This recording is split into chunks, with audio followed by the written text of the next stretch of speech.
So today we are going to look at political participation. We are going to define the term political participation, check out its forms, and then merits and demerits.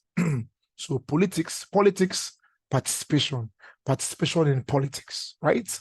That should be enough for us to hold on to before we start the definition in itself. So we can define it as the voluntary involvement of citizens of a country in their political affairs. Let me come again. Political participation simply means that the citizens of a given country can get involved in the political affairs of their country. See, it says further, this refers to the high level of involvement of citizens in choosing of their leaders and also making decisions that affect their country. So when everybody has the capacity to get involved in the decision-making process of his or her country, we call it political participation. And most often, it thrives in a democratic dispensation. Let's look at the forms. So it can happen when we join political parties, when we join campaign teams, when we discuss political issues or contest in elections, either as candidates or as electorates. Okay, contest as candidates, participate in election as electorates, sponsor political parties even with our widow mites, give financial aid to political parties, voting during the course of an election, etc. Now, what are the gains of this process? We become informed citizens. We get to know what our government is doing. That's gain one.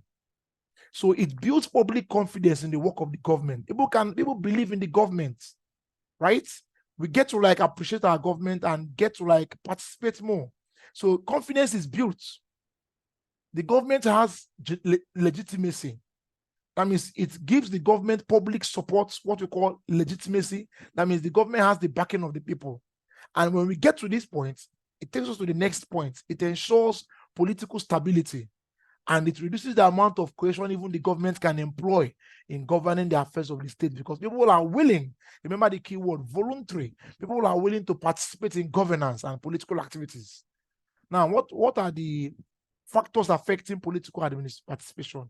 Lack of trust in the government, political apathy. When people don't trust the government enough to deliver.